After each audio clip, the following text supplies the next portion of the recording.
नमस्कार दोस्तों, बहुत बहुत अभिनंदन है आप सभी का दिव्य सृजन स्पिरिचुअल के प्रातः इस 7 बजे कथाओं की श्रृंखला में। दोस्तों, आज के गरुड़ पुराण के प्रसंग में हम जानेंगे कि किस प्रकार से जो पापी मनुष्य हैं उनको यम मार्ग की यात्रा पूरी करके यम के भवन में जाकर किस प्रकार की यातनाएं भोगनी पड़ती हैं। इससे पहले के प्रसंग में हमने ये जाना था कि यम मार्ग में और कितने कितने पुरों से होकर पापी को गुजरना पड़ता है। लेकिन आज हम जानेंगे कि किस प्रकार जो धर्मराज हैं वो दंड का निर्धारण करते हैं, वो पापी मनुष्य के दंड का निर्धारण करते हैं। यम मार्ग गतिम कृत्यम गत्वा पापी यम आलये कीदृशी यातना भुगे तन्मे कथय केशव। यानी गरुड़ जी श्रीहरि विष्णु से पूछते हैं कि हे केशव, यम मार्ग की यात्रा पूरी करके यम के भवन में जाकर पापी किस प्रकार की यातना को भोगता है वो मुझे बतलाइए।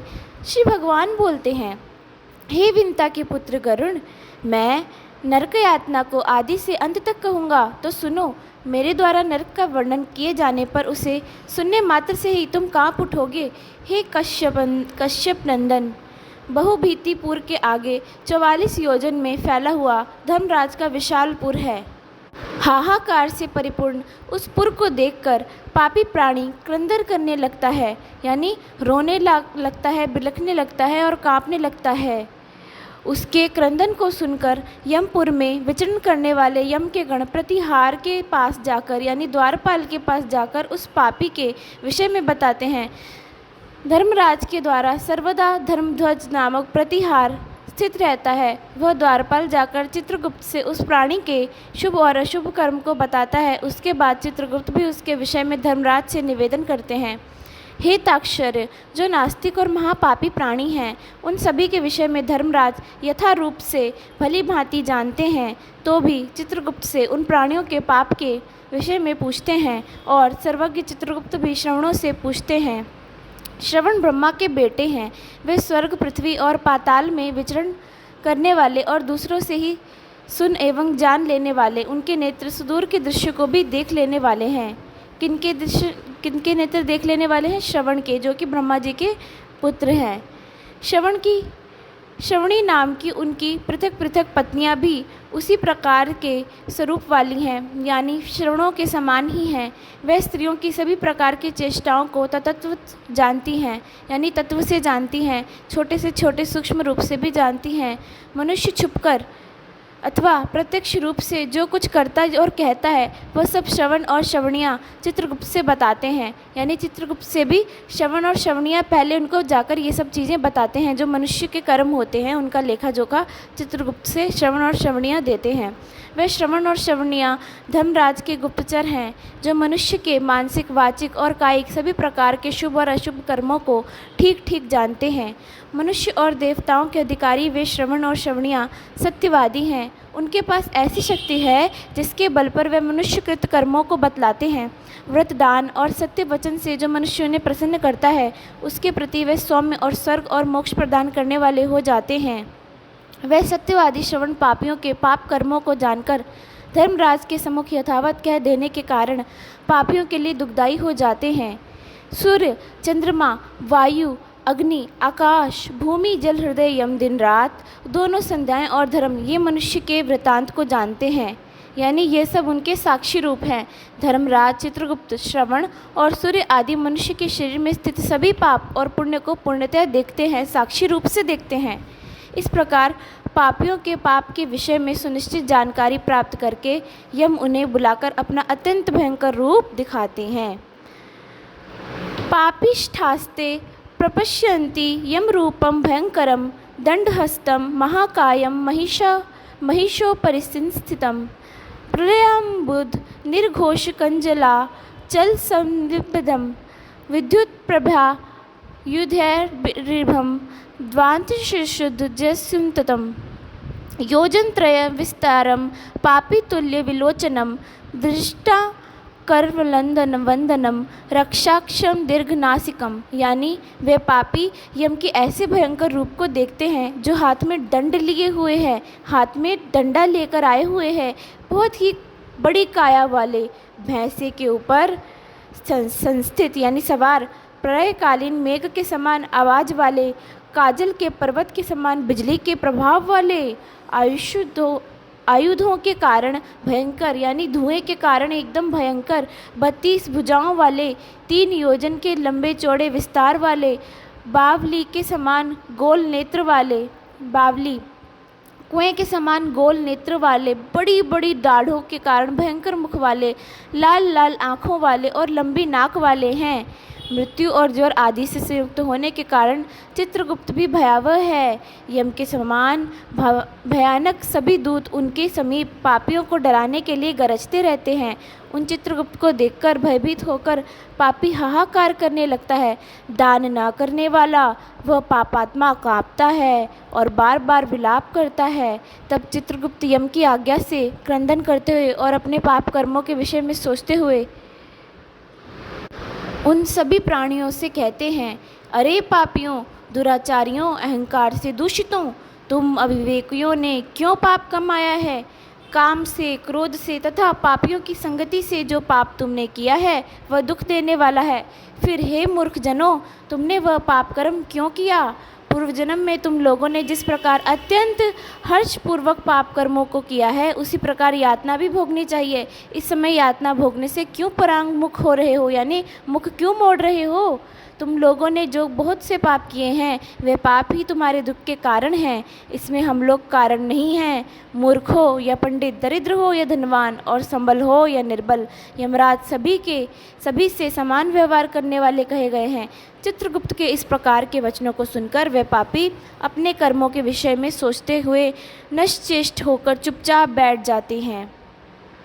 और धर्मराज भी चोर की भांति निश्चल बैठे हुए उन पापियों को देखकर उनके पापों का मार्जन करने के लिए यथोचित दंड देने की आज्ञा करते हैं। इसके बाद ही वे निर्दय दूत उन्हें पीटते हुए जाते हैं और कहते हैं, हे पापी, महान, घोर और अत्यंत भयानक नरकों में चलो। यम के आज्ञाकारी प्रचंड और चंड आदि नाम वाले दूत एक पाश से उन्हें बांधकर नरक की ओर ले जाते हैं।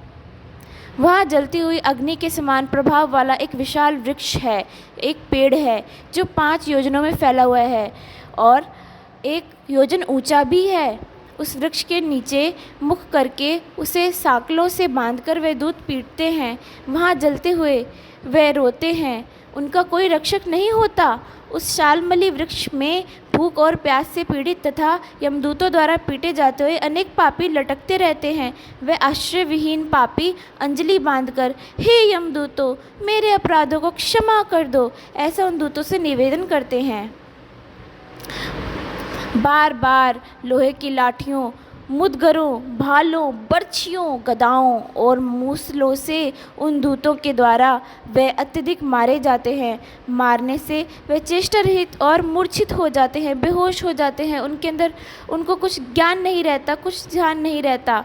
तब उन निश्चेष्ट पापियों को देखकर यम के दूत कहते हैं, अरे दुराचारियों, पापियों, तुम लोगों ने दुराचरण क्यों किया? सुलभ होने वाले भी जल और अन्न का दान कभी क्यों नहीं दिया? तुम लोगों ने आधा ग्रास भी कभी किसी को नहीं दिया और न कि ही कुत्ते तथा कोए के लिए कुछ खिलाया ही उन्हें। अतिथियों को नमस्कार नहीं किया, पितरों को तर्पण नहीं किया, यमराज तथा चित्रगुप्त का उत्तम ध्यान भी नहीं किया और उनके मंत्रों का जाप नहीं किया, जिससे तुम्हें यह यातना नहीं होती। कभी कोई तीर्थ यात्रा नहीं की, देवताओं की पूजा भी नहीं की, गृहस्थ आश्रम में रहते हुए भी तुमने हंतकार नहीं निकाला, संतों की सेवा की नहीं, इसलिए अब खुद किए गए पाप का फल भोगो। क्योंकि तुम धर्महीन हो, इसलिए तुम्हें बहुत अधिक पीटा जा रहा है। भगवान हरि ही ईश्वर हैं, वही अपराधों को क्षमा करने में समर्थ हैं। हम तो उन्हीं की आज्ञा से अपराधियों को दंड देने वाले हैं। ऐसा कहकर वे दूत निर्दयता पूर्वक उन्हें पीटते हैं और उनसे पीटे जाने के कारण वे जलते हुए अंगार के समान नीचे गिर जाते हैं। गिरने से उस शालमली वृक्ष के पत्तों से उनका शरीर कट जाता है। नीचे गिरे हुए उन प्राणियों को कुत्ते खाते हैं और वे रोते हैं। रोते हुए उन पापियों के मुख में यमदूत धूल भर देते हैं तथा कुछ पापियों के विविध पाशों से बांधकर, विविध बंधनों से बांधकर मुदगरों से पीटते हैं।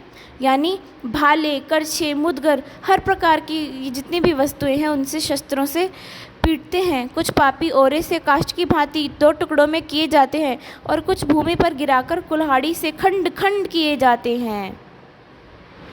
कुछ को गड्ढे में आधा गाड़कर सिर में बाणों से भेदन किया जाता है, कुछ दूसरे परने वाले यंत्र में डालकर इक्षुदंड यानी गन्ने की तरह पेरे जाते हैं।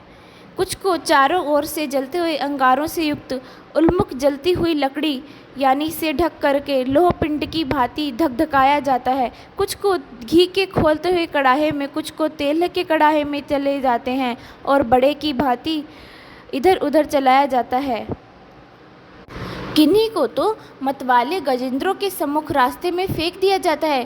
गजेंद्र यानी हाथियों के सामने किन्हीं को हाथ और पैर बांधकर अधोमुख लटकाया जाता है। आधे मुख मतलब हाथ और पैर बांधकर सिर नीचे और पैर ऊपर करके लटकाया जाता है। किन्हीं को कुएं में फेंका जाता है, किन्हीं को पर्वतों से गिराया जाता है। कुछ दूसरे कीड़ों से युक्त कुंडों में डुबो दिए जाते हैं, जहां वे कीड़ों के द्वारा व्यतीत होते हैं। कुछ पापी वज्र के समान चोंच वाले बड़े बड़े कौवों, गिद्धों और मांस भोजी पक्षियों द्वारा शिरोदेश में, नेत्र में और मुख में चोंचों से आघात करके नीचे जाते हैं। कुछ दूसरे पापियों से ऋण को वापस करने की प्रार्थना करते हुए कहते हैं, मेरा धन दो, मेरा धन दो, यमलोक में मैंने तुम्हें देख लिया है, मेरा धन तुम्ही ने लिया है। नरक में इस प्रकार विवाद करते हुए पापियों के अंगों से सड़सियों द्वारा मांस नोच कर यमदूत उन्हें देते हैं। इस प्रकार उन पापियों को सम्यक प्रताड़ित करके यम की आज्ञा से यमदूत खींचकर तामिस्र आदि घोर नरकों में फेंक देते हैं। उस वृक्ष के समीप में ही बहुत दुखों से परिपूर्ण नरक है, जिनमें प्राप्त होने वाले महान दुखों का वर्णन वाणी से नहीं किया जा सकता। हे आकांक्षचारित गरुण, नरकों की संख्या 84 लाख है। नरकों की संख्या 84 लाख है। उनमें से अत्यंत भयंकर और प्रमुख नरकों की संख्या 21 है। तामिस्र, लोह शंकु, महारौरव, शालमली, रौरव, कुंडमल, कालसूत्रक, पूतिमृतिक, संघात, लोहितोद, सविश, संप्रतापन, महानिरय, काकोल, संजीवन, महापथ, अवीची, अंध तामिस्र, कुंभीपाक, सम्रतापन तथा तपन, ये 21 नरक हैं। ये सभी अनेक प्रकार की यातनाओं से परिपूर्ण होने के कारण अनेक भेदों से परिकल्पित हैं। अनेक प्रकार के पापों का फल इनमें प्राप्त होता है और ये यम के दूतों के अधिष्ठित हैं। इन नरकों में गिरे हुए मूर्ख, पापी, अधर्मी जीव कल्प पर्यंत उन नरक यातनाओं को भोगते हैं। तामिस्र और अंध तामिस्र तथा रौरवादी नरकों की जो यातनाएं हैं, उन्हें स्त्री और पुरुष पारस्परिक संग में निर्मित कर भोगते हैं। इस प्रकार कुटुंब का भरण पोषण करने वाला अथवा केवल अपना पेट भरने वाला भी यहाँ कुटुंब और शरीर दोनों छोड़कर मृत्यु के अनंततर इस प्रकार का फल भोगता है।